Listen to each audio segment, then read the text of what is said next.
जय सिया राम। तो अब तक हमने श्रवण किया नामदेव जी का चरित्र कि किस तरह वो बिजी रहे ठाकुर जी के साथ, किस तरह वो सोचते रहे कि ठाकुर जी कैसे दूध पिएंगे, वो क्यों शर्मा रहे हैं मुझसे। अब तो शयन करवा दिया था पिछली बार, पिछले दिन। तो अब नया दिन था। अब इन्होंने सोचा आज तो और मनोहार करके और प्रेम से दूध पिलाएंगे ठाकुर जी को। तो गए, पूरी सेवा पूजा की, उसी भांति खूब प्रेम से ठाकुर जी का श्रृंगार किया, उनको और लाड चाव किया कि ठाकुर जी आज तो दूध पी लेना, आपने भी कुछ नहीं खाया, मैंने भी कुछ नहीं खाया, भूख लग रही है हमें, आज तो दूध पी लीजिएगा। आपको मुझसे शर्म आती है तो मैं बाहर चला जाऊंगा, लेकिन आज दूध पी लेना। अब तो गए, आज और प्रेम से और सावधानी पूर्वक दूध उन्होंने औटाया और सोच रहे थे कि नाना जी काश मुझे बता जाते ठाकुर जी को कैसा दूध पसंद है। क्या पता इन्हें पसंद नहीं आ रहा हो, मीठा कम हो, ज़्यादा हो, औटाया हुआ कम हो, मुझे नहीं पता, मैं अज्ञानी बालक हूँ। ठाकुर जी दूध नहीं पी रहे, बड़े दुखी थे, फिर भी खूब प्रेम से ध्यानपूर्वक दूध बनाया इन्होंने और फिर ले गए भोग धरने और बोला ठाकुर जी कुछ भी कीजिए, आज दूध पी लीजिए आप, आज भी नहीं पियोगे तो कैसे चलेगा, बहुत भूखे हैं आप भी और मैं भी, दूध पी लीजिए, बाहर चला जाऊंगा मैं, आप शर्माइए मत, आप दूध पीजिए। अब तो ठाकुर जी तो कहाँ दूध पीने वाले थे प्रत्यक्ष होके, वे तो दृष्टि भोग लगाते हैं। तो क्या करें, अब ठाकुर जी ने फिर नहीं पिया दूध। फिर सुबह से शाम हो गई इसी खेल में कि कैसे दूध पियेंगे। सारे प्रयास कर लिए, कभी उसमें केसर डालते, कभी कोई और उसमें डालते, कुछ कुछ सुगंध डालते, कुछ भी करते कि किसी तरह तो ठाकुर जी दूध पिए, लेकिन कुछ फायदा नहीं। माँ वहाँ परेशान कि ये करता क्या है, बट अभी आने नहीं देते माँ को कि हमारा चल रहा है हम देख लेंगे। माँ भी सोचती कि सब बालक भी आ जाते हैं बीच बीच में देखने, क्या पता हो, तो माँ भी ज़्यादा कुछ नहीं ध्यान देती कि बच्चा सेवा कर रहा है करने दो। और ये माँ को कुछ नहीं बताती क्योंकि माँ को पता लग गया कि ठाकुर जी दूध नहीं पी रहे, मैं अच्छे से सेवा नहीं कर रहा, तो नाना जी को बता देंगे और मेरी सेवा छिन जाएगी, जो ये नहीं चाहते थे। तो अब वो दिन भी समाप्त हुआ। अब आया तीसरा दिन, अंतिम दिन, क्योंकि 3 दिन के लिए नाना जी गए थे। आज भी यदि दूध नहीं पिया तो नाना जी सेवा छीन लेंगे। आज तो ये बड़े दुखी मन से उठे, परंतु श्रृंगार प्रेम से किया और आंखों से आंसू ना रुके इनकी। दूध औटाने भी गए आज फिर से और रो रहे हैं, लेकिन ध्यान रख रहे हैं कि आंसू कोई दूध में ना गिर जाए, कि ठाकुर जी को एक ये बहाना भी मिल जाएगा कि दूध तो गंदा हो गया। जैसे तैसे आए, ठाकुर जी से बहुत मनोहर की कि ठाकुर जी अगर आज आपने दूध नहीं पिया ना, तो मेरे नाना जी बहुत गुस्सा होंगे, उन्हें बहुत दुख होगा और फिर कभी मुझे सेवा नहीं देंगे वे। आज तो दूध पी लीजिए। बहुत मनोहार कर रहे कि रोए जा रहे हैं, मनोहार करे जा रहे हैं कि ठाकुर जी दूध पी लीजिए, दूध पी लीजिए। 2 दिन हो गए ना आपने कुछ खाया ना मैंने कुछ खाया, बहुत भूख लग रही है अब तो दूध पी लीजिए। आज रात को ठाकुर जी, नाना जी आने वाले हैं अब। आज आप शिकायत कर दो कि उन्हें पता लग गया कि नहीं पिया आपने दूध, तो फिर कभी सेवा नहीं देंगे। नामदेव जी तो इतने दुखी कि बस उनसे अब रहा नहीं गया। फिर उन्होंने देखा आधा घंटा हो गया दूध रखे, थोड़ा पर्दा इस बार खुला ही रखा था कि देखते रहे पी रहे हैं कि नहीं पी रहे। अब तो इनको भाव जगा, इन्होंने अब रोने के स्थान पे गुस्सा आया इन्हें कि ये क्या बात है, अब नहीं पीना ना आपको दूध तो कोई बात नहीं, अब और जिद नहीं। यदि नाना जी आएंगे मुझसे पूछेंगे कि दूध पिया कि नहीं और मैं बताऊंगा कि नहीं पिया, तो बस फिर तो मेरे से सेवा छीन लेंगे और ऐसे जीवन का ही क्या लाभ जिसमें आपकी सेवा ना करनी पड़े। अब तो वे बहुत दुखी कि जब सेवा ही छिन जानी है तो ऐसे जीवन का कोई लाभ नहीं। दौड़ के गए रसोई में और एक छुरी ले आए, छुरी रखी अपनी गर्दन पे और बोला कि ठीक है ठाकुर जी, जब सेवा ही नहीं बननी तो जीवन का कोई लाभ नहीं, अभी मैं अपनी गर्दन काटता हूँ। अब तो ठाकुर जी से नहीं रुका गया, तुरंत उसका हाथ पकड़ लिया। नामदेव जी का एक हाथ से उन्हें रोका और एक हाथ से तुरंत दूध का कटोरा उठाया और पीने लगे। अब तो नामदेव जी देख के हिल गए कि अच्छा, छुरे से डरते हो आप। तो नामदेव जी तो सोच रहे कि ठाकुर जी दूध पी रहे हैं, तो पिए जा रहे हैं। तुरंत नामदेव जी ने एक हाथ से ठाकुर जी को रोका, अरे अरे रुको। अब ठाकुर जी ने कहा, अरे भाई अब पीने दो, अब तब से तो बुला रहे थे, अब मैं पी रहा हूँ तो रोक रहे हो। नामदेव जी ने कहा, ठाकुर जी मैं भी तो 3 दिन का भूखा हूँ ना, आप अकेले सब दूध फिनिश कर दोगे तो मैं क्या पीऊंगा। ठाकुर जी मुस्कुराए।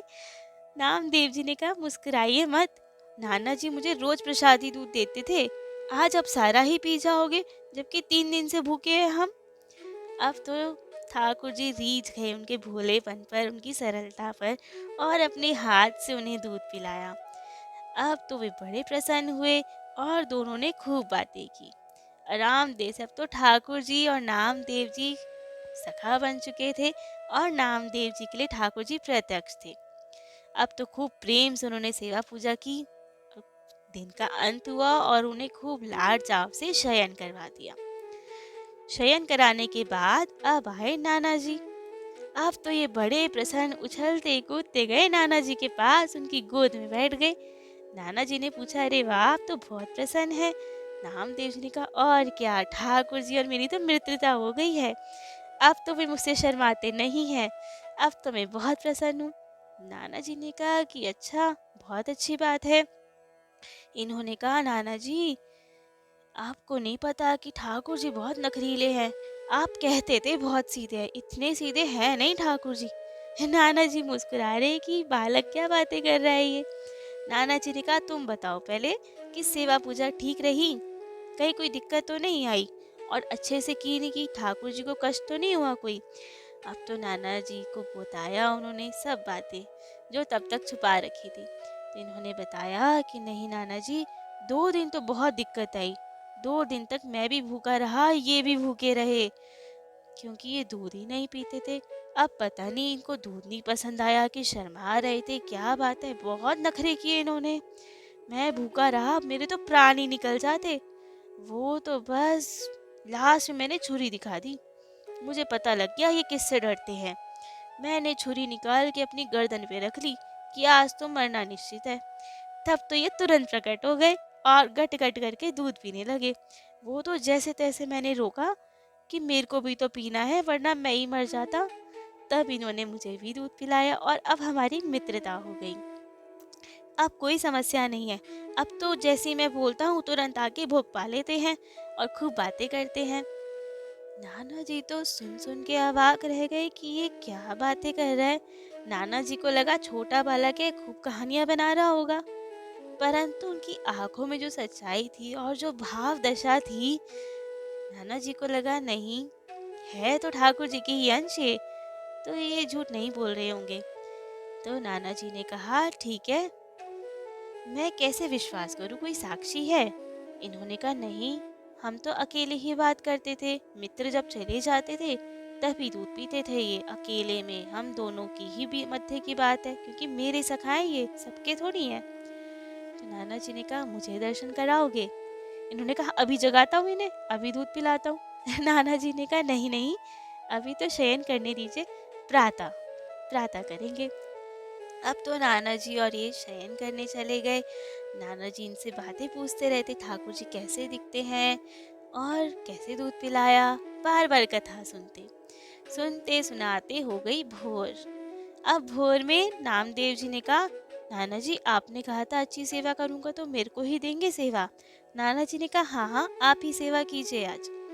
नाना जी केवल देखते रहे, नामदेव जी सेवा करते रहे।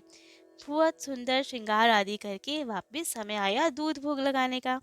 अब जो ठाकुर जी है इनकी सेवा बाल स्वरूप में होती है, तो इसीलिए इनको 2 समय तो दूध अवश्य चाहिए, एक तो प्रातः उठते ही और सुबह सॉरी प्रातः उठते ही और रात को शयन के समय, 2 समय तो ये दूध पीते ही हैं।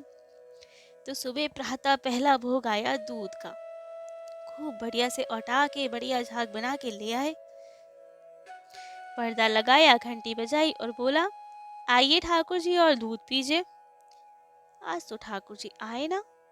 फिर उन्होंने आवाज लगाई, ठाकुर जी आ जाइए दूध पीजिए, हरिदेव जी कहाँ रह गए आप, रोज तो आ जाते हो, पर ठाकुर जी तो आए ही ना आज।